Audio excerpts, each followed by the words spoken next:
is fine too. I just wanted to welcome you all. So my name is Gopal Dayaneni. I'm part of Movement Generation Justice and Ecology Project. Raise your hand if you've been to other East Bay Conversation events. Great, so you know who we are a fair bit.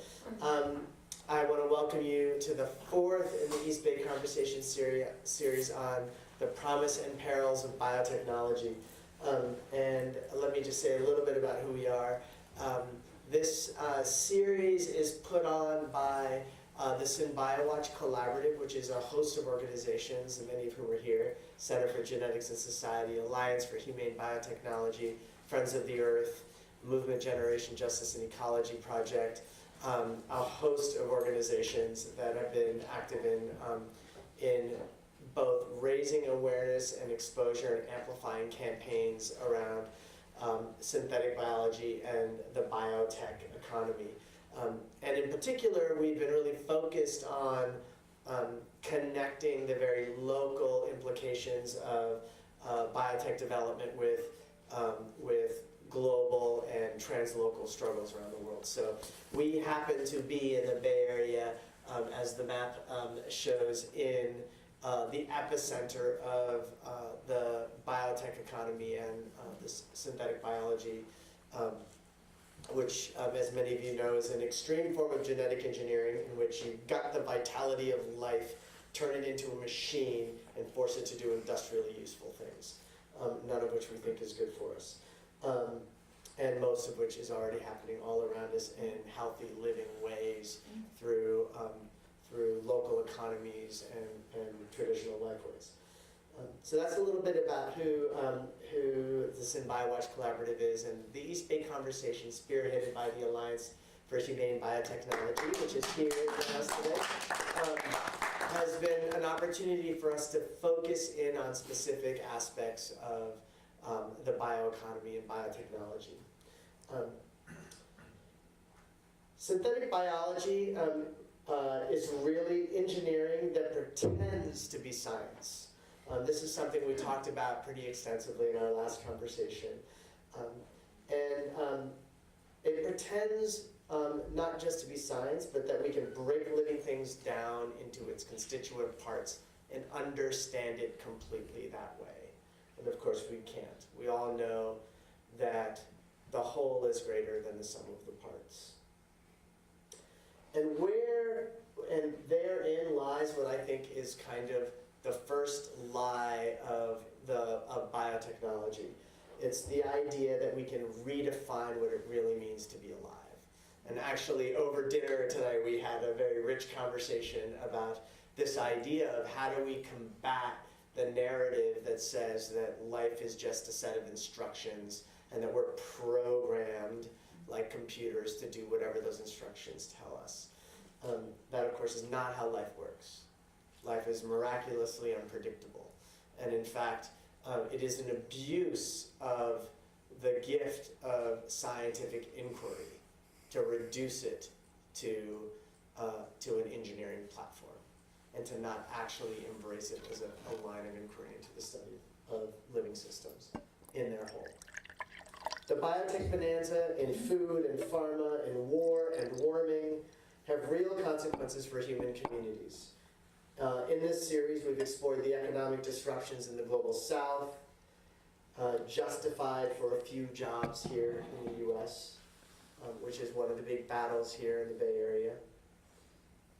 When in fact, what we really need to do is scale up an economy that is rooted in community and constrained by the values of justice and ecological resilience. We've explored the impacts on human genetics and eugenics and how absurd claims of superhumans and the better than ever humans and the dream of transhumanists that we will have an engineered class of people, some better, the rest workers, is moving at a tremendous rate and pace in this field. We've also explored food and farming just last month with Vandana Shiva, and the ways that this new green revolution of the biotech bonanza is a destructive greenwash, just like the last green revolutions, and seeks only to expand corporate concentration of seed, soil, and story. Today, we're going to talk about biosafety and biosecurity in the context of the biotech labs that engage in synthetic biology. We'll discuss the absence of oversight and regulation and the unique front line of both impacts and resistance represented by workers in the biotech industry, who are the poster children of job creation, but whose real concerns, lived experience of risk and exposure, exploitation and repression are swept under the rug and hidden from view. I actually want to say that for me, this is one of the most important in the series, because the most invisibilized people in this industry are those lab workers and tech workers who are who are the ones who get propped up as as like the job creation that we're going to get, and whose real concerns are just completely ignored and is completely underreported. So for us, especially those of us here in the Bay Area where the proliferation of labs is happening at a really astronomical rate, this is a really important point of connection for us. And worker justice is, for me, a really important part of ecological resilience. So this conversation we're going to start with Ed, and then we're going to hear from Becky. Becky McClain, I'll start with a quick introduction of Becky, is a former Pfizer scientist who went public about having been infected by a genetically engineered virus in 2002, 2003 at the Pfizer lab where she worked. In 2010, a federal jury awarded Becky $1.37 million, which really is only important in that it's a significant signal of the legitimacy of her claims. I'm pretty sure Becky couldn't really give a crap about the money. But it's one of the ways that we get to see the kind of seriousness of the claim that she made. Ruling that the pharmaceutical giant had violated her free speech and whistleblower protections. Becky's also a board member of Alliance for Humane Biotechnology and now works to raise awareness about lab workers' rights and public health and safety as the director of the Injured Workers National Network. She is the recipient of the 2010 Nader Trust Joe A. Calloway Award for Civic Courage. And I had the opportunity to be on a panel with both of you in 2011 when we did the Unmasking Biotech event here, Unmasking Synthetic Biology event here at the Broward Center, and really had an opportunity to learn so much from both of you. So I'm very excited to have you both here.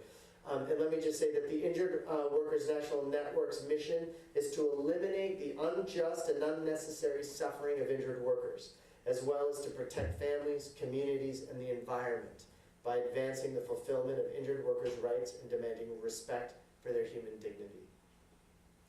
And now let me introduce Ed, who's going to go first. Ed Hammond directs Prickly Research, which is a firm that he started, and there is a lot of prickly research in the work that he's done over the years.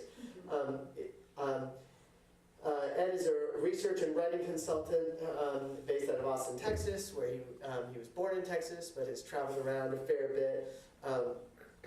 He's worked on biodiversity and infectious disease issues since '94. From '99 to 2008, Ed directed the Sunshine Project, an international non-governmental organization specializing in biological weapons control. Ed was the program officer for the Rural Advancement Foundation International, now known as the ETC Group, or etc. And many of you heard from Jim Thomas in the first of our series, so you should be familiar with ETC Group as an active partner in the SynBioWatch Collaborative. Ed's experience in bioweapons and biosecurity directly connects to the biosafety issues at the labs right here in the Bay, where the lines between military application and civilian applications are constantly blurred. We don't have to look any further than Lawrence Livermore National Labs to see how this is played out in the world of nuclear weapons. When we were sold the Lawrence Berkeley National Labs, which is a Department of Energy funded facility in collaboration with the University of California, we all thought it was going to be about energy and good things like that, and it's about bunker busters, as we all know that. What did you say, bunker busters? bunker busters, nuclear weapons, and a whole host of nuclear research with military applications. This experience is defining the future of biotech divisions at the Department of Energy and UC in their partnership at the Lawrence Berkeley National Labs, which intends to expand to Richmond. That all may be on a little bit of a sketchy footing now with the sequester. But that's their vision, to do what they did for the nuclear weapons industry with biotech. So I'm going to ask Ed to start us off and give us a little bit of presentation around the nature of the biotech industry with regard to regulation, oversight, and safety and security. Thank you.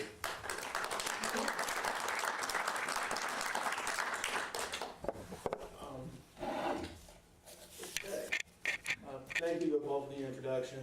Thank you to the Alliance for Humane Biotechnology for the invitation and the opportunity to talk.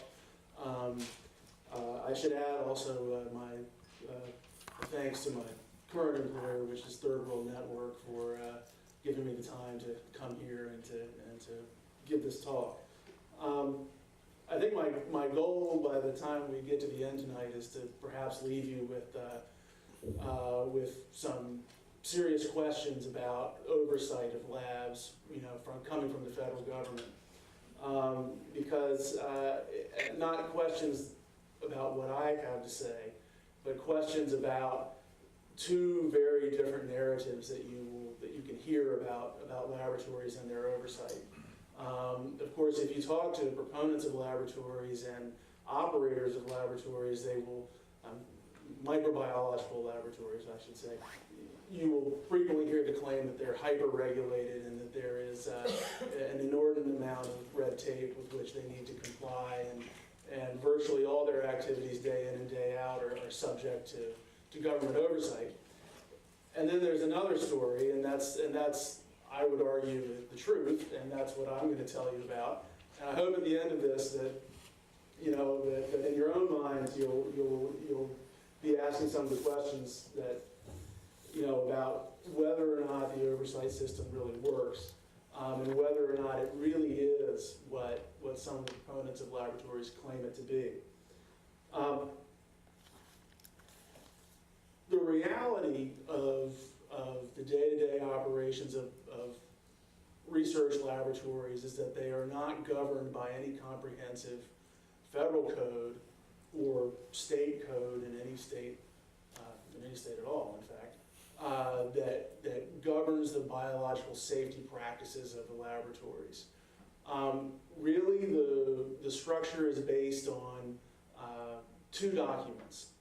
One is a manual of microbiological practice, which is published by the Centers for Disease Control. And the other is a thing, and this is particularly applicable to synthetic biology, which is the National Institutes of Health Guidelines on Recombinant DNA Research. These are the same guidelines which were initially developed to respond to recombinant DNA, to genetic engineering in the 1970s when it emerged, and which now are sort of being gerrymandered to allegedly cover some of the newer technologies which are emerging in synthetic biology. You will frequently hear that compliance with the BMBL, that's the manual from CDC, and the guidelines is a mandatory matter, and that laboratories must do this. The reality is that is pretty much completely false. While those documents are used by laboratories to train staff and to guide the general principles that are followed of biosafety in laboratories, not following those documents is something which frequently happens. And if you don't follow them and get caught, nothing will happen to you, because compliance is entirely voluntary. And let me step back for a minute and explain how I discovered this, or how I came to sort of be particularly interested in this issue. In 1999-2000, I started a nonprofit that was interested in biological weapons control, and at that point there was a lot that was going on internationally in the UN trying to develop a more robust international system of inspection for laboratories that engage in particularly risky kinds of research. This all changed in 2001, and here in the US, we massively upped our budget and engaged in a huge construction boom of laboratories that were particularly specialized in research on what are called select agents, which is in effect a government euphemism for potential biological weapons agents. Although I started a nonprofit that intended to work in the United Nations and in those processes, those all collapsed after 2001. And when the US program expanded so massively, and so many laboratories were built across the United States to engage in particularly potentially risky types of research, it rapidly became apparent to me that watchdogging this expansion of laboratories was the best use of my time in terms of doing something that would have an effect. So I set about looking at laboratories and trying to determine if they actually followed the guidance from the federal government in terms of what they were supposed to do. Of course, the first thing that I discovered is what I said at the beginning of the talk, and that's that in large part, almost in its entirety, that guidance is voluntary. What I found out next was perhaps even more disturbing, and that's that there's no consequences for not following the guidance. And I systematically surveyed laboratories across the country and asked them for the minutes of the committees that are supposed to do the oversight and ensure that the work of the laboratories is safe. And what I discovered was that in many institutions, these committees were a fiction. They simply didn't exist, or they existed on paper. And they didn't have any minutes from their meetings as they were allegedly required to do, and they weren't doing oversight of research in laboratories. And I was incensed. I thought, this is terrible. Here we are, we have all sorts of new possibilities that are quite dangerous with synthetic biology that are emerging. We have a government which is hell-bent on funding people to do things like fooling around with anthrax. We went from a couple of dozen people in the United States to about 300 that were actively doing this on any given day. And the oversight mechanism for these facilities, the safety oversight mechanism, doesn't function. So I scribbled off dozens of complaints to the National Institutes of Health, which is in charge of the recombinant DNA guidelines. I said, hey, look, these committees aren't functioning, and I can show you that these committees aren't functioning, because I can show you that they don't respond to the request for minutes, or they don't have minutes, or the committees don't exist, or they, et cetera, et cetera, et cetera. And to make a very long story short, the net result of doing that was no change. And the reason why there was really no change is that a deal was struck at the dawn of recombinant DNA technology between the practitioners of genetic engineering, the early practitioners of genetic engineering, and the government, which was that they were going to regulate themselves in lieu of actual federal regulation to ensure that laboratories followed proper safety measures. And as a result of that, oversight of microbiology laboratories was largely centered at the National Institutes of Health. And there's a fundamental problem there, and I'm not the only person that's come to this conclusion. This was assessed by the Government Accountability Office a few years ago. There's a fundamental problem there, and the problem is that the National Institutes of Health is the major funder in many cases of these laboratories, and is intent upon having constructive and friendly relationships with these facilities, and is not a regulatory agency to begin with, right? So, we have, in effect, the fox in charge of the hen house. And not that NIH is intent upon predating on the laboratories, but we have a pseudo regulator which is not even interested in its pseudo regulatory role. And the conclusion that GAO came to, and that other people that have looked at this came to, is that clearly what needs to happen is that oversight of microbiology labs needs to move out of the National Institutes of Health, out of it is governed right out of Anthony Fauci's office by a small group of people who are tightly connected to NIH policymaking, who have absolutely no interest in finding problems. And I found that out when I reported problems to them and they didn't do anything about it. And so this is really what needs to happen, but there is virtually no political will or impetus to actually take this function of overseeing labs, to place it in the hands of a governmental entity that, one, is a regulator, and two, which has the will to enforce its own rules. That's the first part. And the other part that's fundamentally missing in our system is the issue of compliance not being mandatory. Now, the NIH guidelines and the microbiology guide from CDC are living documents. And it makes a lot of sense in science to sort of have living documents, because new technologies are going to emerge, new concerns are going to appear, so you don't want a thoroughly codified sort of static regulatory structure, but it needs to be able to emerge and evolve a little bit. And so in that sense, we have the beginnings. The problem is that the NIH guidelines have been in the hands of people who were not interested in making them have any teeth since the 70s when they emerged. But the other part is to make compliance with those guidelines mandatory. And really mandatory, because there's a funny thing.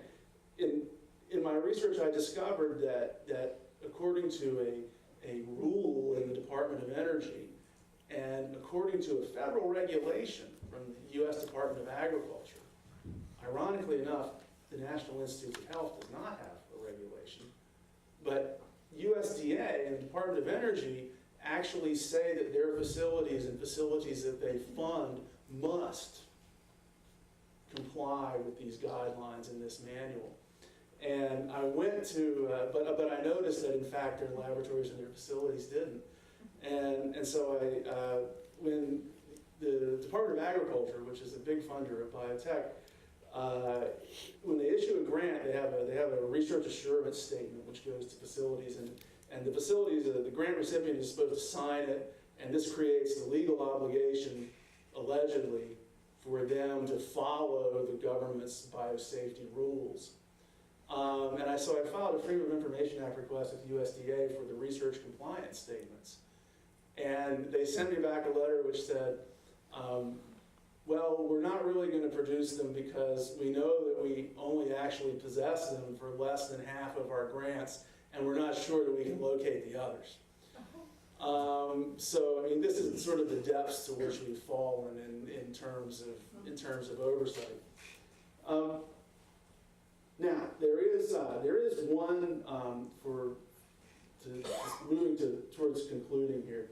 There is one area where there is actual regulation of facilities, and this is what's called the select agent rule. And so these are facilities that handle potential biological weapons agents. There are a number in the Bay Area. There's in fact, probably 400 or something of them across the country. And these laboratories do, in theory, have to comply and they do have to comply with some federal law. And I took a look at that too. And this law is administered out of CDC. And there have been terrible problems with the select agent law as well. The first is that the CDC the CDC inspectors, which come to facilities periodically, were missing problems. And that was demonstrated rather publicly at Texas A&M, where they had a clean bill of health from CDC. It had recent CDC inspections which said that their biosafety practices were, in perfect alignment with what the government wanted, except there was a problem, and that was that they had infected several employees with tularemia and with Q fever, which are both brucella and tularemia, not Q fever, both on this list of select agents, and they had neglected to tell anybody, which they were required to do under the law.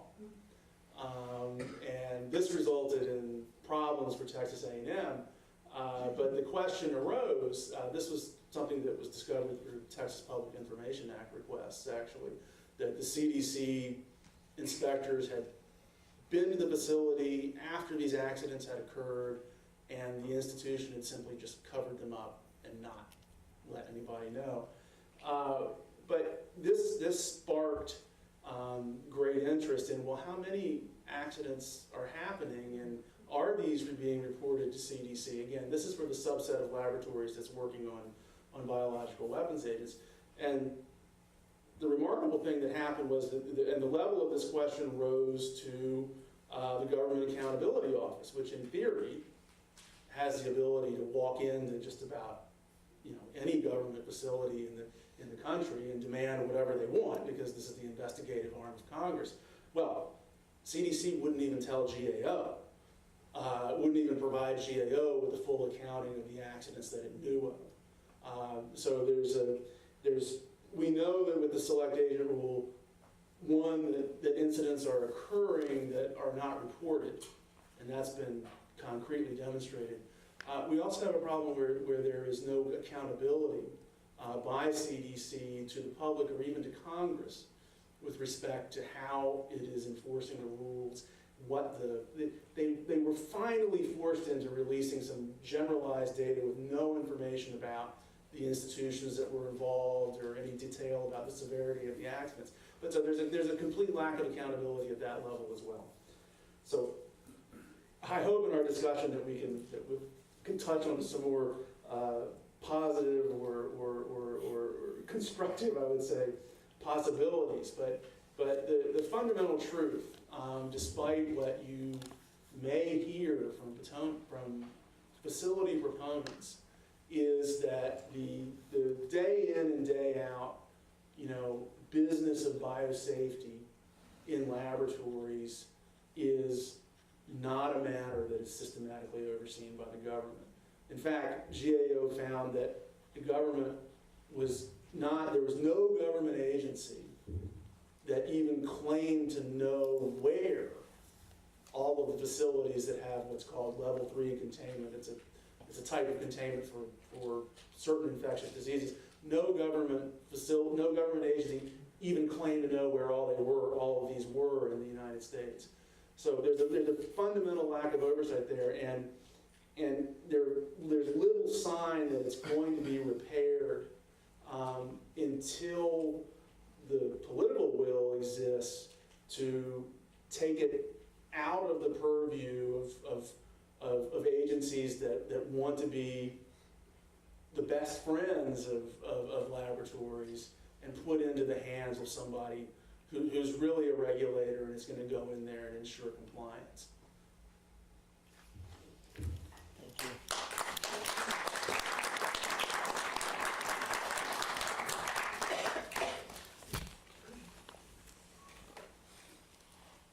I'm Becky, and I want to thank Tina for the invitation Alliance for Humane Biotechnology to speak today. One correction, the baton has been handed over to Steve Zeltzer, the Injured Workers National Network Director, which it should be, seeing that this is the epicenter of biotechnology. And secondly, I want to thank Ed, because when I was in dire straits, I went on the internet and looked for who was reporting on this lack of oversight. And Ed was a national leader, and I was very impressed. He was trying to give public awareness about this issue when I fell ill at Pfizer. I am the first successful whistleblower on issues of public health and safety in the biotech arena. My fight was against Pfizer, the largest pharmaceutical company in the world. In 2010, a jury unanimously decided that Pfizer had used willful and wanton misconduct against me for my free speech on safety issues of public concern. The jury understood that workers are at the front line, not only for protecting themselves, but also for keeping the public safe and informed. Yet despite this great victory for free speech for scientists, what I have learned through this process should be of concern for all of you who sit here today within the East Bay Green Corridor with multiple biolabs being established. And that is, there are no adequate regulations, oversight, or workers' rights within this industry to protect you. And even more concerning is the overwhelming conflict of interest within the biomedical academic community. All these together put the public at substantial risk for harm. Now, I'm a molecular biologist of 23 years. I was doing advanced molecular biology. I worked in neurobiology, human genetic disease, vaccine design, developmental biology, and lastly at Pfizer, developing genetic technologies in embryonic stem cells laboratory. Now I want to give you just a flavor of the technologies that were being used, and in fact, I was designing these specific technologies. And this is a bio-level safety 2 lab. There's 4 levels. This is a level that's very common in academic and publicly funded universities and private labs. I was developing disease state models, and sometimes as a scientist we have to do that because we have to make cells sick so we can find drugs perhaps to cure disease. One of the technologies that I was developing was something called shRNA, and in layman's terms, I'm going to call it a genetic missile. And if I can give you the analogy, the Tomahawk cruise missile that's being launched from a ship from the ocean has some sort of GPS unit on it and can strike a building from 1,000 miles away. That same technology we have on a molecular level, and I was designing and developing these technologies for drug discovery. So the technology itself is not dangerous unless you equipped it with something to get inside the cells. And they do that using genetically engineered viruses. They will put these genetic missiles into genetically engineered viruses. And you sitting there should realize that this is a danger if these are not biocontained. They can cause new emerging disease, they can cause cancers, metabolic targeted disorders, neuropathy, all different types of illness. Now that was the problem that I was having at Pfizer, or we were having, me and my coworkers. We had several problems. We had chemical, radioisotope, bloodborne pathogen, and genetically engineered virus containment problems. The major problems, we didn't have adequate break room. Our break room was in a working hallway where they would be carrying pathogens or genetically engineered viruses. They would be left on benches where we eat and drink. The other problem was no safe office space. There are times in biotechnology where you could have an office space when you're doing an experiment, but if you're bringing in dangerous technologies and infectious agents, you shouldn't have an office without proper personal protection. The other issues were people were becoming ill in our laboratory. So I and others tried to raise these issues at Pfizer. And as an employee, the first thing you do is informally. You want to bring these issues up before this. So we would go to our managers, and we were either ignored or told we were hypersensitive. And I'll give you an example. Once we use a compound called ethidium bromide quite often in molecular biology because it stains DNA, but it's a known carcinogen. And we often found it where we eat and drink because people were staining gels and leaving it. So I went up to a manager, I said, listen, we've got to correct this problem. We need a safer break area. And he said, oh, I've been working with that when I was a graduate student with my bare hands, and I don't have cancer yet. So it's these shocking remarks and just ignoring us, and it was just we couldn't really get anywhere with it. So I was on the safety committee at the time, so I brought these issues forward in the safety committee and said, let's try to solve these problems as scientists, and if we can't solve them, let's go to management and document it. 2 hours after I left that meeting, I got a note on my email: stop documenting safety within the safety problems within the safety committee. Literally, I couldn't believe it. And then a campaign or a culture of fear and intimidation within our department to raise safety issues started occurring. And in fact, people came up to me and said, Becky, I can't do this any longer. I've got a wife and child.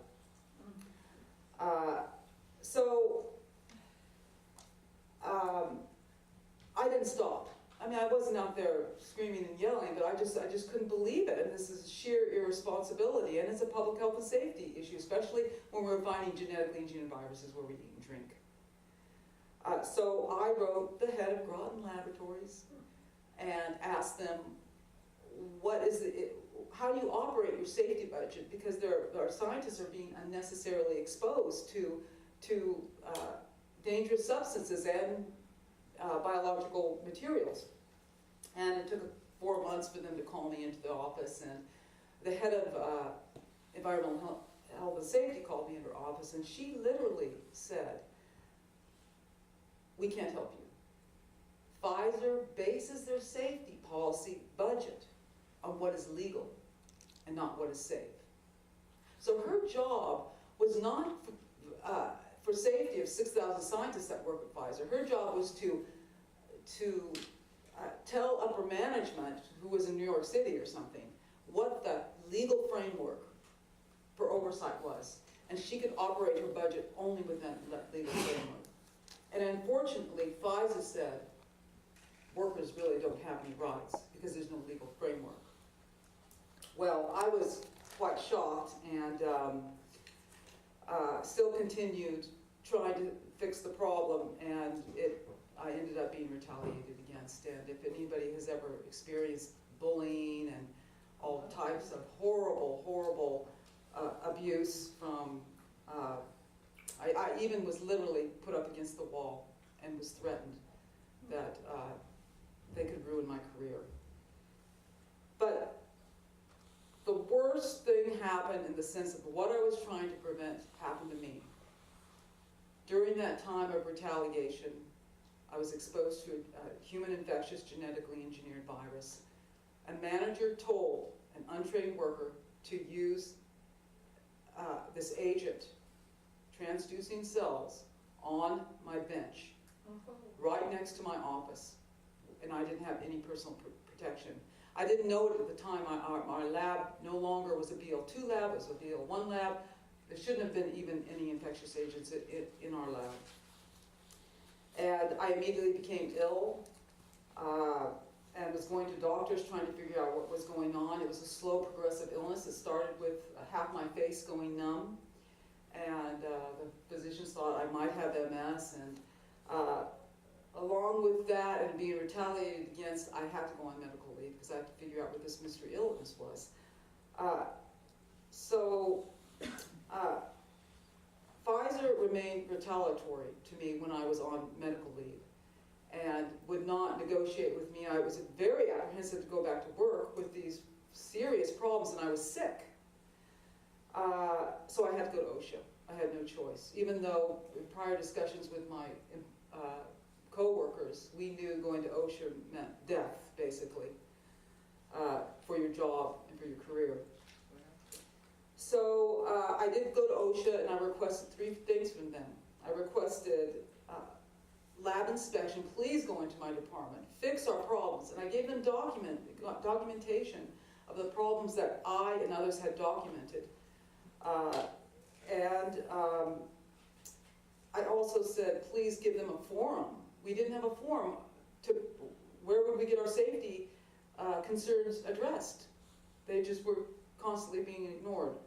The second thing, I wanted my exposure records, because I had been, I knew I had been exposed by some sort of agent, but I didn't know the identity. And Pfizer at that time told me trade secret supersedes my right to get that. As a matter of fact, when I wrote them a letter on medical leave and asked them for that information, I was fired a month later. So because as an employee, you have more rights to those records than if you're terminated. So they terminated me. And the third thing that I wanted OSHA to resolve is retaliation and hostility that was being directed toward me. Well, surprisingly, I mean, I thought OSHA would do something. They did not do anything. They would not go in and inspect Pfizer. And they had documents of people falling ill. They had documents of unresolved, serious public health and safety issues. And they would not go in and do a lab inspection. My exposure records went all the way from Hartford to Boston to Washington, D.C., and OSHA set a precedent in my case that trade secrets supersedes a biotech worker's right to get their exposure records for healthcare, if you can believe it. Retaliation and hostility, they did do a year investigation, and at the end, they, I'm making a long story short, after the appeals and everything, I finally got the reason why they threw the case out. And they documented that I had a character flaw and was out to get money. And this is when I had been hospitalized. I don't know how many ambulance rides I had to take. I can't tell you how disappointed I was, I suppose, that this was going on and workers had no protections. And I found out, I was so surprised, after 23 years of working in this industry, I found out there's no regulations, no oversight, no workers' rights on the local, state, or federal level. So I was forced into a federal lawsuit because I was so sick that I needed those exposure records. And I had to try to get the exposure records through the federal lawsuit. Now, what happened here is that I also I was trying to go to doctors to try to find, you know, find out some help. Major conflicts of interest within the biomedical community. Let me just give you one example. I had an investigation going on at the Connecticut Public Health Department. And they called me up and said, oh, your case is being dismissed, you're not really. We had a prominent scientist from Stanford University that said that these research agents are not dangerous. Well, I was developing these technologies. I knew they were dangerous, and I had evidence that this was a human infectious agent and it contained a genetic missile. That's all I knew. It was a human infectious agent, it contained a genetic missile. And I finally looked up this man. He was getting $4.7 million from Pfizer at the time to build a biotech company with Pfizer. It didn't disclose his conflict of interest. And I can go on and on with several stories of physicians, and it just, I was shocked. I was shocked at the ethics of what was going on in science. Well, the one good thing is that the federal court finally ordered Pfizer to give me my exposure records. And then Pfizer says, I don't have them. Sorry, we don't have them, if you can believe that. So, but it was interesting, the federal court never really went after Pfizer, because you can imagine, if they claimed trade secrets to two federal agencies, and now they say they don't have the records, well, it's not a trade secret, so it's a lie. But nothing's done. There's no accountability, there's no responsibility, it's just, you know. And the most horrible thing was that 2 weeks before the trial, the judge threw out my claim that I had been injured at Pfizer with this genetically engineered agent. And really, the jury should have heard this evidence, because we did have scientific evidence that had ideological link from the exposure I had, which was documented, to my illness and my medical report. But the judge afterwards dismissed herself from the case after the trial and admitted to a conflict of interest. So, you know, I'm very grateful that the jury unanimously upheld my free speech on safety issues of public concern in biotech research laboratories. You know, that should give us all hope, because it really means that the public wants safeguards. But more importantly, my story is a wake-up call to inadequate regulations and oversight on this industry. It is a wake-up call to appalling lack of rights for biotech workers. And lastly, it is a wake-up call to a biotech community that purposely blocks public awareness to dangerous technologies and injuries to workers.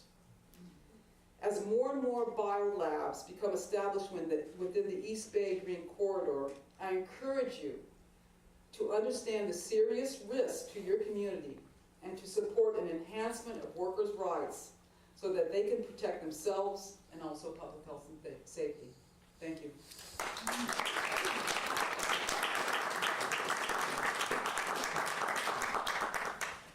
Thank you, thank you both so much. I really appreciate the overview and really getting a sense of sort of the state of regulation and oversight in terms of law and policy, but then also having a kind of the story of what happens in that kind of a regulatory atmosphere.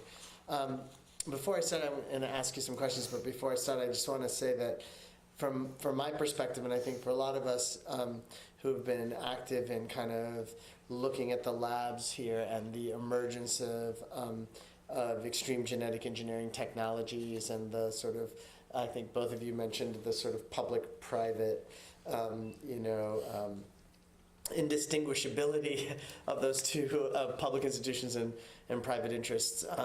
One thing that I think is really a struggle for us is, so from my perspective, the lack of oversight and the implications for workers in both the public and the private labs are exemplars of the larger problem of a technology that cannot be regulated, because like any real approach to regulating these kinds of emergent technologies would preclude them from actually being able to exist, particularly when you look at where there's this idea of extreme and emergent and unknown risks. I mentioned this over dinner, the known unknowns. It's like we know there are real risks. We don't know exactly when they're going to happen and what they're going to look like, but we know they're out there.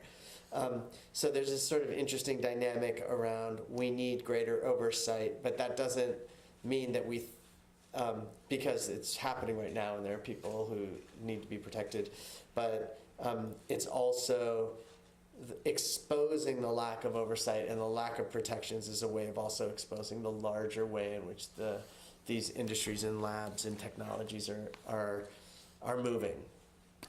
So I was hoping maybe I could just initially kind of get some thoughts about that. Where are you? How do you all feel, or what are you thinking about in terms of how the regulation sort of fits into this sort of larger question of the legitimacy of the technologies at all? Like, bioweapons is a really good example. Like, regulation is only useful if it's a tool for stopping the development of bioweapons. Yeah.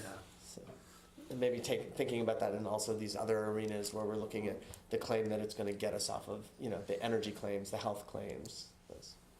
Yeah. Okay. I think what you're saying, what it brought to my mind is sort of the experience that the overseers of this research are always willing to move the bar to accommodate whatever rock star or potentially very profitable, entity wants to do. And I think the really palpable or the really recent and really interesting example of that is research that's been done in the Netherlands and in Wisconsin to deliberately create novel strains of pandemic influenza. So we've crossed the threshold from studying, characterizing it, and moved into the realm of actually deliberately creating things that we don't know to exist in the real world. justifying it by saying that this is, to learn about it. But, when this initially happened, there was enormous concern in the scientific community, and I went to meetings where I sat beside Nobel laureates who were getting up and excoriating the people that had done this, saying, this is outrageous. How could you even consider deliberately creating something that were it to escape from your lab through a laboratory-acquired infection or through some other means, could potentially lead to the death of millions of people. And at the end of the day, the National Institutes of Health was quite willing to sort of allow this to proceed, despite a lot of protest, even from within the scientific community itself. And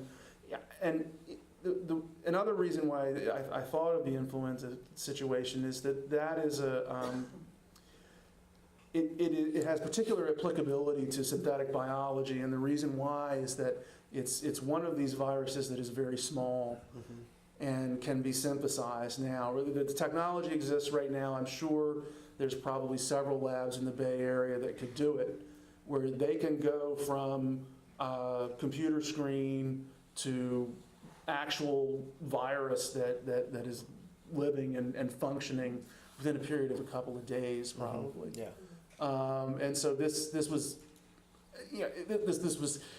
the kind of thing that I think that we will continue to confront, because the ability to do this is going to only expand.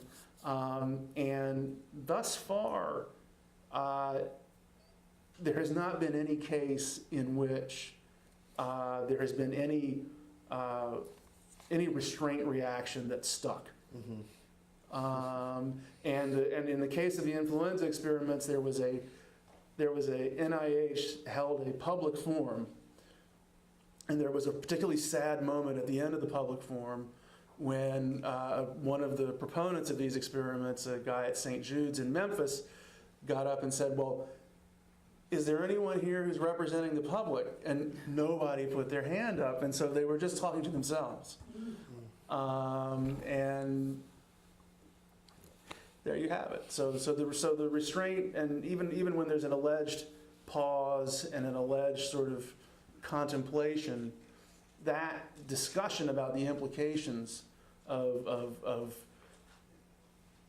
this type of research only occurs in a very sort of in a bubble, and it doesn't extend, out into the community of people who are really the people who live around these facilities and are potentially impacted by it. Okay. Do you have any thoughts you want to share on this question? Well, I think, the swine flu, I think it was 2009, when they looked at the genetic sequence of that swine flu, it had 4 different viral elements in it. And it's indicative of a genetically engineered agent. I believe a scientist from Australia had sequenced it and started raising his an alarm, which he should have, and he was completely, shut down. So it's I do believe these things have already escaped to some degree into the populations, and it is affecting them. Yeah, I mean, and then we know there have been reports about this. It's not like true containment is not. It's inevitable that there will be releases of genetically engineered organisms. The question is, what are the consequences? We don't know, and therefore it's the sort of it's the grand claims of the blind will see and we'll cure cancer and we'll get off of fossil fuels versus an unknown potential threat that is easily dismissed as absurd, which is or as sci-fi, which is what gets to, I think, what's really interesting and important about the fact that the real frontline community here, in terms of where a lot of this is playing out, whether it's in the world of genetic engineering and synthetic biology, or even in the nanotech engineering space, has been actually in the lab workers. I was going to ask you, Becky, to speak to a little bit to like, what do we know about the extent of exposure to workers in labs through you and Steve's work with the Injured Workers National Network? What do we know about how many folks are out there, or what can we know? And I think this also bridges to sort of what do we know about, lab violations, and what can we know about them? And then I'm also curious and sort of interesting, the biological agents that in the pharmaceutical industry, and then the biological agents in the sort of military applications, and if either of you know of or can speak to any relationships between those two sectors of the economy and development. I'd be interested to hear about that. But first, just what's the extent that we're talking about in terms of injured workers? I don't think it's very underreported. The infections that have been reported usually have resulted in death, like Malcolm Casadavan just in 2009. I'm sorry, I just can't remember the dates. Died of the plague. Now the problem with trying to identify workers who have been infected is that the large majority of the ones that have been affected, when they have been, and they've lived, and if they've been asked, they had no idea they had an exposure. Because you have to remember the culture and the when we're doing genetic engineering, a tube this size could contain something that's not harmful. And the same sort of tube can contain an incredibly an infectious agent that could cause harm. So it's very difficult unless a person has been either knows there was an exposure, like I did. I was privy to that information, or at least they're told of some sort. So you might know better the stats of.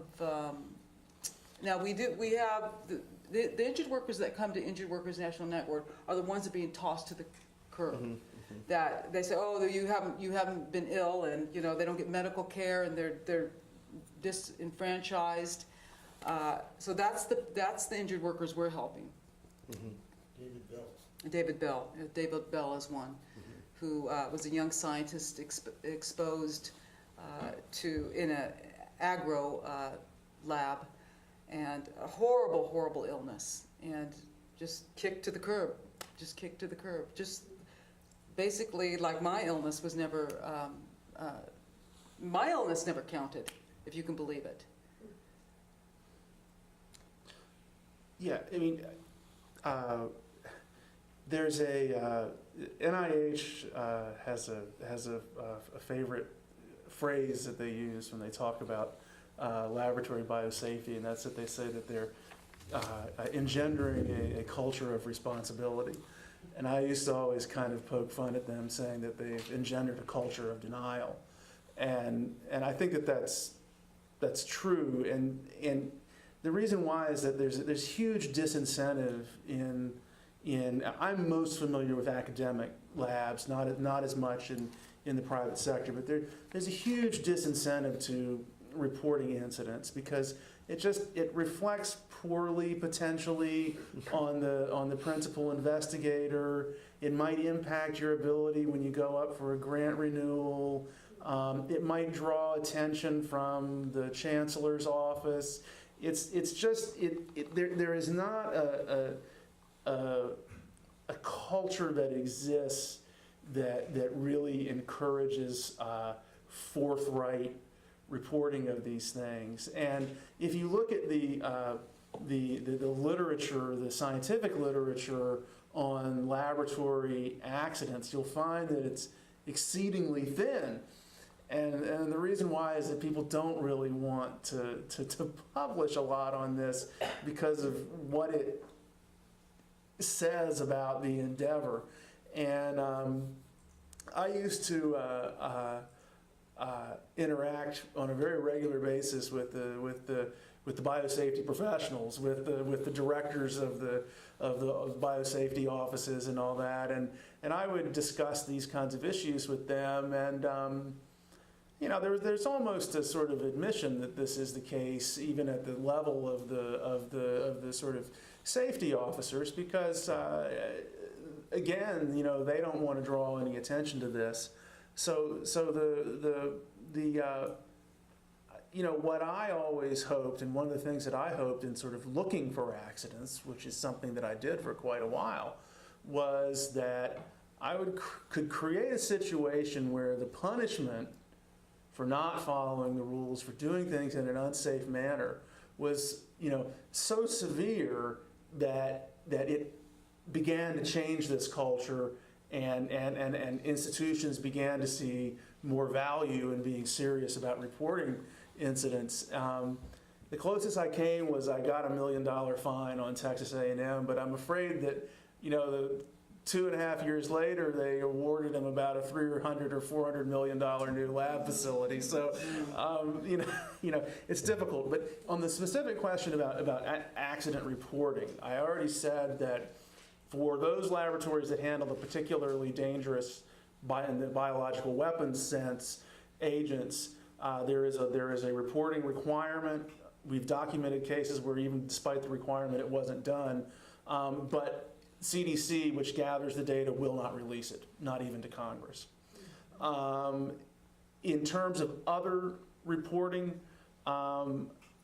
it just generally doesn't happen. I filed a Freedom of Information Act request with the Office of Biotechnology Activities at NIH, which is the group that oversees the recombinant DNA, and asked them for all of their incident reports that they had received over about a 4-year period. And they took over 3 years to answer the request. And when they answered it, they only produced, I believe it was about 14 or 15 incidents, most of which were pretty minor in nature. And in the course of those 4 years, just from public sources, like journalistic sources, there were all sorts of other incidents that occurred that simply weren't reported to NIH, and NIH didn't, apparently, of its own initiative, find and investigate them. I want to make a point, though. It's not only a lack of incentive to report these incidents, but it is literally a suppression. At the Injured Workers National Network, we're seeing that, and through my case, academics are lying that have conflicts of interest about these illnesses occurring, and they won't allow that when these biotech workers are ill to even bring them on a platform to get medical care or even investigate it. So it's a concerted effort to suppress injuries within the biotech community. Mm-hmm. So one of the interesting things that we hear a lot, like the lab, the folks who work in any of a number of the labs, both the private labs and the public labs here in the Bay, the Berkeley National Labs and the UC Labs, say, look, these the agents we're working with, the microbes we're working with, they're not designed to survive outside of the lab. They wouldn't survive outside of the lab even if they got out. They're not robust enough to do that. Just curious, like, I'm sure you've heard any of a number of these kinds of things. What's your kind of take or response, or besides the fact that it probably just sounds wrong? It's just ridiculous. I mean, it's just ridiculous. Life is a lot more complex than that, and a release of a genetic element they're known to recombine with other genetic elements. It's just those are ridiculous statements unless they've done studies, which they really haven't done a lot of studies in those type of releases. So it's evolutionary selection, and that's just those are ridiculous comments. And of course, the public has swallowed them, Yeah. and believe them, but it's not true. Yeah. Not much to add to that. I mean, those things are always said, and those things are always wrong, and it always boils down, to humans, and humans are fallible, and either through, mistakes that happen, or equipment that's designed to do something that it doesn't do correctly, and this magical world where microbes behave as we wish them to through some telepathic communication. Just it doesn't exist. Okay, so I want to pivot to kind of what I think is hopefully a solutions-oriented approach to some of this. So I know that that you've worked, at the international level trying to get, and as well as the national level trying to get regulation and oversight. Many of the groups that are part of SymBioWatch are part of the principles of oversight and really trying to get. I know folks right now are working at on the Convention on Biological Diversity to get oversight.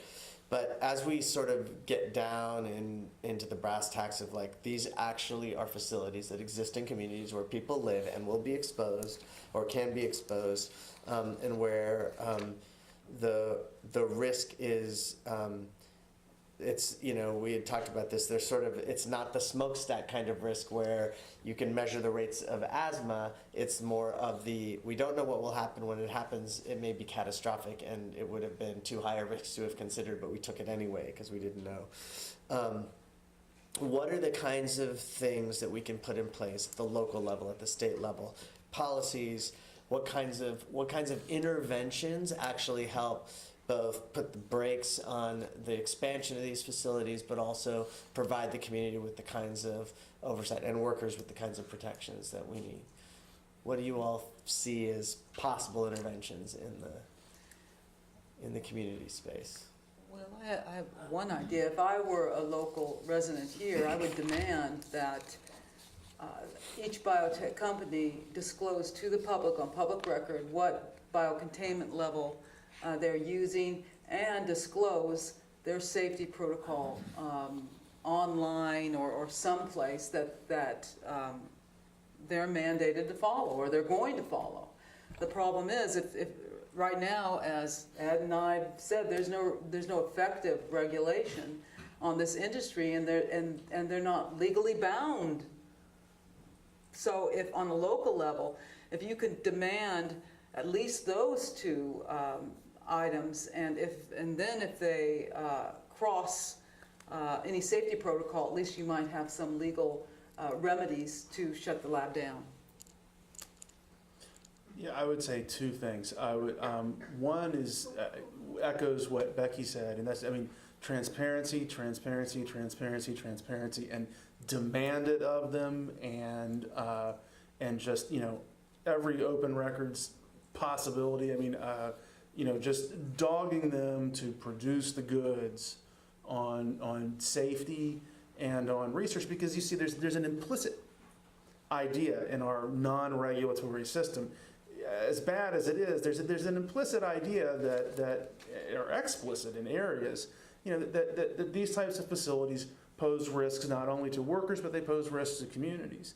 And so there is a sense of a right to know that should be exploited, however weak it is, however sort of terrible the bureaucracy is that allegedly oversees this. But I think that every California state record request and every federal request that can be filed should be filed, and that information can be assessed. And where you don't have expertise, there are folks out there that know a lot about this that are able to say what the risks of these experiments might be that maybe are not discussed in the Biosafety Committee minutes or something like that. And some of that is potentially done at a local ordinance level. Mm-hmm. You can do that in a municipality or something, to create disclosure requirements. In fact, there was talk of that. And this would be the sort of other thing that I would say is in the mid 2000s, I spent a lot of time working with local groups that were opposed to new biodefense facilities, particularly the level 4 labs, but also the level 3 labs. And good old-fashioned community organization and meetings like this one.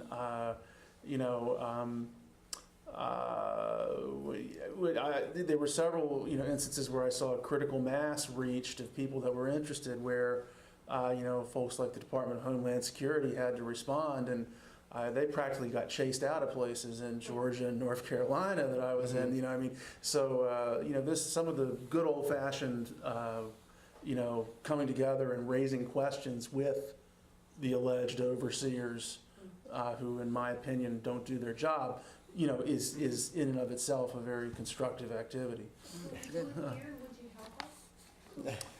Well, I may not be the guy that knows about the vectors that are in use or the particular agents that you may find out about, but I might be able to help put you in touch with those people, or you certainly have a rich knowledge base here in this area of folks. Yeah, and we've actually, the folks at Tri-Valley Cares and Scott Yunt and others who have spent a long time watchdogging Lawrence Livermore National Labs have taken an interest in both the Lawrence Berkeley National Labs and the expansion of the biotech divisions and all that. One thing that's interesting, I think, in the bioweapons facilities are public facilities, Department of Energy and Department of Defense primarily, very little, I assume, very little public-private partnership, quote unquote, the way you see here in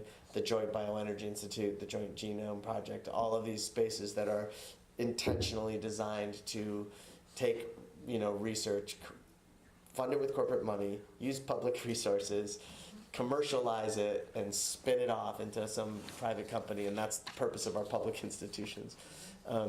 It seems like there's less of that in the biodefense space, but that's really what has defined kind of the methodology here locally. And of course, you have Bayer and other pharmaceutical companies that are able to then take advantage of all of that. I want to open it up now for some questions. We have a little bit of time for questions, and I'm going to give our friends a chance to close. I just want to let you know how I'm going to do it. I'm going to pan and take maybe 3 or 4 questions, and then we're going to decide which ones we want to answer. Just as a way of kind of opening up the conversation a little. So I'll start here with Jeff, and then picking up on the idea of the local regulations. Let's say in Berkeley you wanted to do that. I also heard all this stuff about trade secrets. So there's 2 categories here. We have the private ones, quote unquote, the Amhersts and all that. I mean, if we said not only do we have to know the protocols, we have to know something about those agents, because as a community, we have to know what risks are involved. After all, if a chemical company is using certain chemicals, that's supposed to be documented, right? We have to, in case there's a release, that the fire department, whoever, the emergency people have to have some idea what they're responding to. So that's one category. Can we even get that information? And then we have, I guess, 2 others. The public-private partnership. We got the labs right here in downtown Berkeley. Okay, can we get that information about them? And then we have the purely public ones that are on the campus. So could you address the question of, if we're going to pass such laws here in Berkeley, then it's conceivable we could try a ballot initiative like that. What obstacles are there? I mean, what kind of are there ways to frame the discussion, or what legal barriers would we have to expect to face, and are there any ways to overcome them?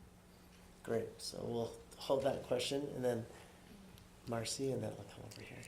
I was specifically wondering about within the union world and also within the scientific world, what allies are there any possible allies emerging? The story about the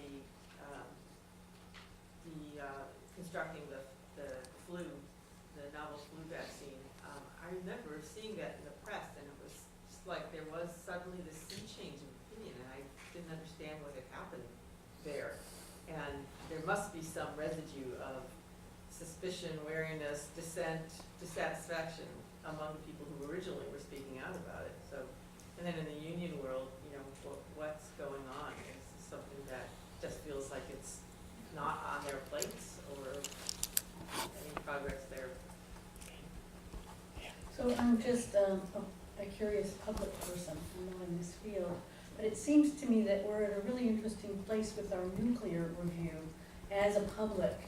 There's a lot more interest in looking back maybe at how this happened. It seems like a very similar process.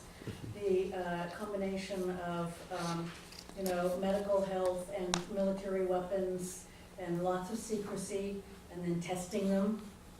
And now it's the same thing here. I mean, isn't it exactly the same? Could we look back and find that process?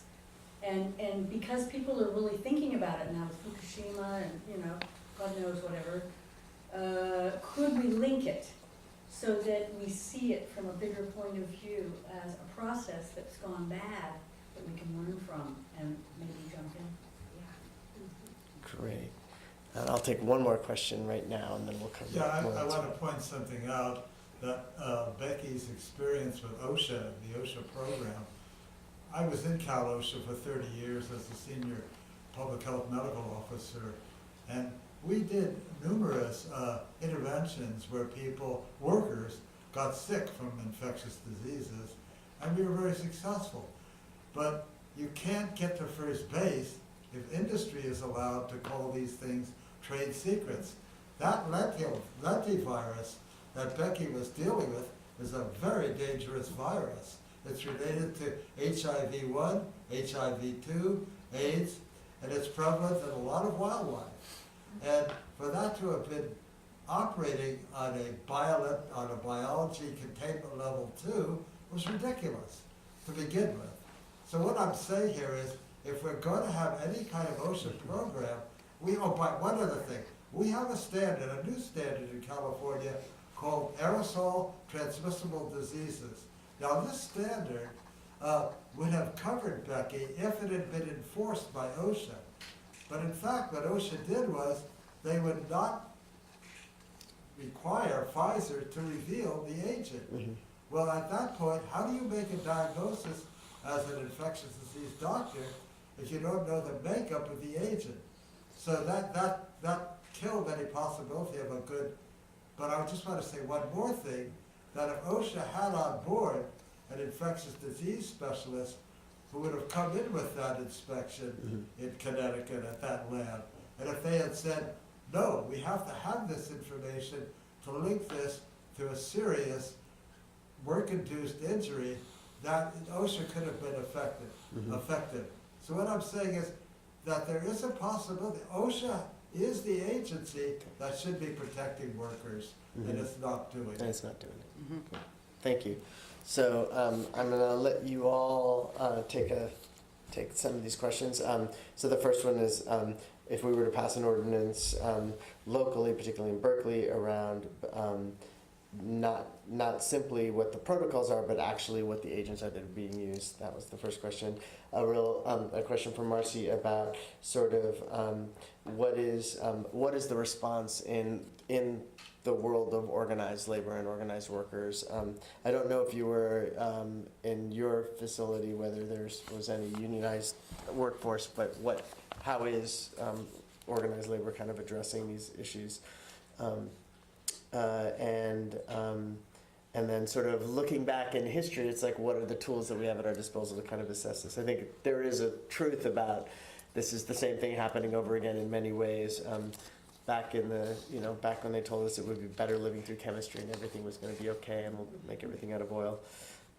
Don't worry, there's nothing to worry about. So I think there's something there. And then, of course, the role of OSHA and this question of trade secrets. And you can take them as you choose. Well, in regarding the union involvement, I don't think there's any scientists that are unionized, as far as I know. So there's a big lack of support for unions. Now, I've been invited to some union talks, and they're interested, but I haven't been really been engaged from them to start any movement. I think that, as you know, the unions now are quite weak, and it is a little bit interesting that they're not screaming and jumping and yelling and trying to get people organized, especially because it's such a public health and safety risk. Regarding the some local restrictions, I don't think you'd ever get the identity of exactly what either a publicly funded group is working on or a privately funded, but you could still characterize them with BL1, BL2, BL3, or BL4 designations and require a risk assessment on each individual experiment. Now that's recommended by NIH already, by the NIH guidelines. Of course, as I said, they really don't do that, but Each experiment, you said, or each? well, every experiment as a scientist, if I'm going to work with any agent or any genetic material, I do a background search before I even begin my experiment. And that's part of a risk assessment to understand the dangers that could possibly occur. And to the city, not just to OSHA or something. Okay. Well, no, they should keep it within perhaps their interbiological committee. But if some problem comes along and they come back, like Pfizer say, oh, we don't have those paper, then the lab should be shut down. Shut down. Okay. Yeah, it's, at least you'll have some teeth for some legal matters. Like these days, whenever you're dealing with any kind of information coming out of industry, whether it's developing countries trying to get data on drug trials so that they can do assessments of whether or not they want to approve pharmaceuticals, you run into the trade secret issue again and again and again. And I think at one level, you just have to fight it out. And at every time you just have to fight it out. And there's a lot of collective experience out there, fighting on that. But I think one place that you can start, again, the much maligned NIH guidelines that I would be happy to malign more if you let me. but again, they say that it should be a public record that what the agent is. Now, you're not going to get a detailed description of the construct if it's like a recombinant construct, but generally speaking, you should be able to know what the agent is, what the nature of the experiment is, what the purpose and what protocols are being used for safety.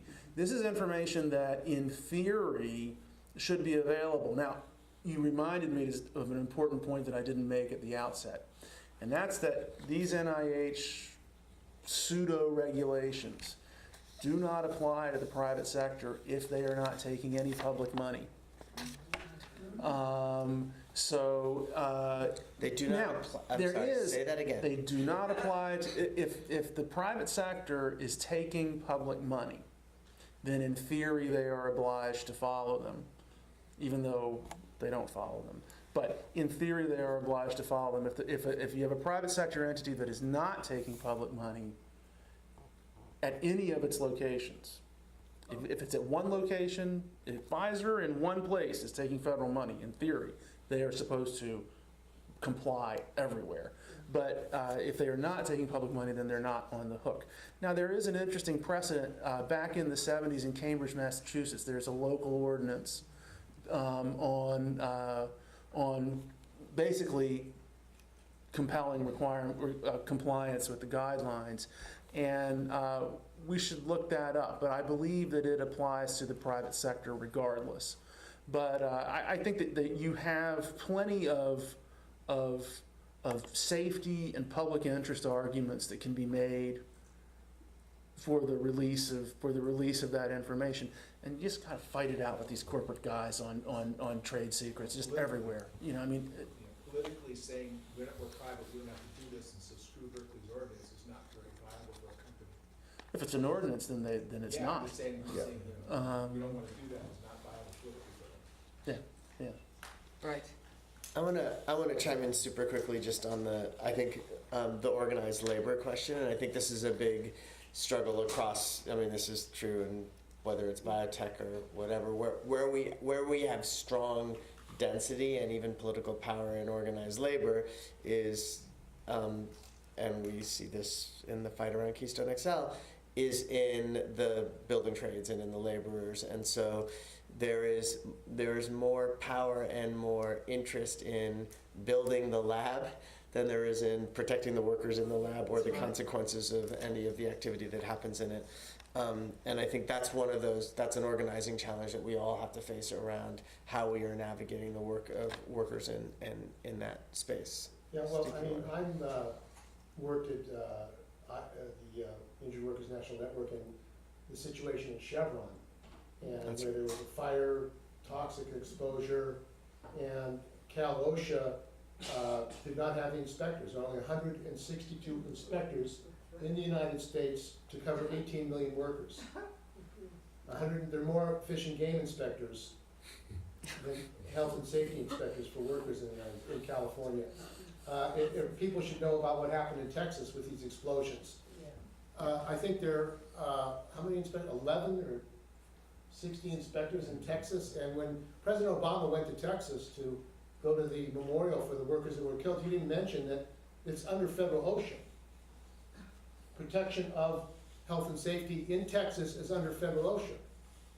That wasn't mentioned, that they don't have the inspectors, federal inspectors, it's a federal government responsibility. He didn't even mention it was a federal government responsibility. But in California, the OSHA inspectors have been furloughed, even though they're paid for by the federal government in a premium on workers' comp.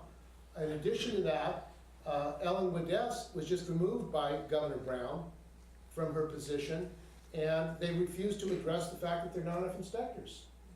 These companies, the refineries, the biotech labs, could be forced to pay for inspectors, could have a tax on them for inspectors. They don't. We met with Senator Hill, Democratic senator, and he's been covering the explosions of PG&E, of the gas things, and he said, well, you have regulations, we have regulations. Well, if you have no inspectors, you're not gonna have inspections. And Dr. Rose, who just spoke here, was the director of the medical unit of Cal OSHA. There is no more medical unit of Cal OSHA for 18 million workers. There's no medical unit. The unions have refused to fight this publicly. The unions have refused to say we have a public health and safety crisis, and the public, not just workers, but the public needs to be protected. Yeah. And they refuse to do that because of their relationship with the Democratic Party and Governor Brown and the politicians here. In fact, the politicians in the East Bay did not make a demand that there be more inspectors, and Cal OSHA actually approved the reopening of the refinery without enough inspectors to make sure that it was properly oversight done on it. So Thanks, Steve. this is a real issue of Yeah. the unions having to go public with it, and our organization is trying to say this needs to be a public issue, and the unions need to address it. Great, thank you. And one thing I think that's interesting about the emergence of the labs and the way in which, while it is, it's supposedly regulated under guidelines written in the 70s, it's a very rapidly developing and emerging kind of industrial platform. There is actually an opportunity for us to rethink what the local regulation is going to be, and what the local inspection requirements are going to be, and what our expectations of how these things move forward in the community are. Let's do it before they're all over the place. And exactly, and there's been great organizing here in Berkeley where folks were fighting the fighting Measure T that would have allowed a greater lab expansion, and there is emerging organizing around now that the Richmond lab is a little shaky. And one of the things that we have to grapple with in all of this work and all of these struggles is this lie that it's jobs versus it's jobs or the environment, or it's about creating jobs, and there may be some consequences here and there, but we really need the jobs. And it's again that thing of like, we're gonna show pictures of scientists, and we're gonna particularly show pictures of people of color scientists, and we're gonna wave them around in Richmond, and then we're going to expose people to dangerous microbial recombinant organisms. On that note, I'm going to give you all a chance to kind of say a final word, what you want to leave folks with this evening, and thank you all, and then I'll have a little closing comment. Either way. It was wonderful that I did win my case, and I think all this stuff is so heavy, it's very heavy, but it does show that we can succeed. It took a long time to succeed, but at least, we're getting someplace. Now we're having we do have a lot of barriers because our government's not being accountable. It's not being responsible. So somehow on the national level, we're going to have some activism to make them accountable and responsible in this area. And in the meantime, we need local movements to really put some pressure so we can make some impacts at the national level. But I just appreciate everybody coming tonight and, you know, keep it up and keep the movement going. There's people dying, there's people suffering, and we need help. I guess I'd just conclude with what I started with, is that I hope that I've provided a counter narrative about the claims about the allegedly great regulatory system for these facilities. And I hope that, you know, when the DOE guys or the UC guys are out making their next presentation about this, that somebody's going to stick up their hand and say, well, wait a minute, I heard that those guidelines are not in fact obligatory, and see what they say. Say, well, wait a minute, you know, will you provide me with your unexpurgated safety committee minutes and really step forward and start, you know, insisting that these guys, you know, put the information out there that really takes the risk of these facilities from out of the domain of talking about promises and daisies and all that sort of stuff and into the realm of reality. Thank you very much. And actually that I think really gets us to kind of what we've noticed is that every time one of the East Bay conversations happens within a week or so after it, the folks at UC Berkeley and Lawrence Berkeley National Labs do a promo event for synthetic biology. They have a whole series running at Berkeley Rap on like the wonderful way in which everything will be better and nothing will be bad because of synthetic biology and the biotech and the bioeconomy. So we happen to live in what those of us in the campaign world like to call a target-rich environment. There are in addition to the plethora of labs, the alliance of governments called the East Bay Green Corridor that's changing zoning rules and trying to create the conditions by which industry can come. Some of it good, much of it, and the most heavily financed of it is in the biotech arena. So we have an opportunity here to actually kind of make a stand around it. And so a couple things as I close out. Thank you all for coming. I want to particularly thank CS Fund, which has been supporting this series. This is the 4th, and we will be actually picking up the series again in 2014. There might be, I don't think there's another one this year, but we'll be picking it up again in 2014, and Friends of the Earth will be helping host that. Which reminds me, actually, something I wanted to mention is Jeff Conant from Friends of the Earth, who actually has worked on this and worked on this work for a while, has referred to the voluntary principles as sort of the idea of telling someone like Jay Kiesling, who likes to have really fancy red Ferraris and drive really fast, saying, look, I promise that I will drive the speed limit in my fancy red souped up Ferrari as long as you can never give me a ticket if I break the speed limit. And that's basically the situation we're in. And so that's the thing that needs to change. And it doesn't look like it's going to change very easily at a federal level, but we do have the ability to pass local ordinances and do organizing here where we can kind of put our foot down and make us think about it. So thank you to CS Fund for funding it, and thank you because we're about to pass the hat because we, on principle, have made all of these open and free to the public and would love contributions to continue to support the work. So we're going to ask some of our friends who are wearing hats to take them off and pass them around. And thank you all for coming this evening and joining us. And thank you to Tina and the Alliance for Humane Biotechnology for spearheading the series.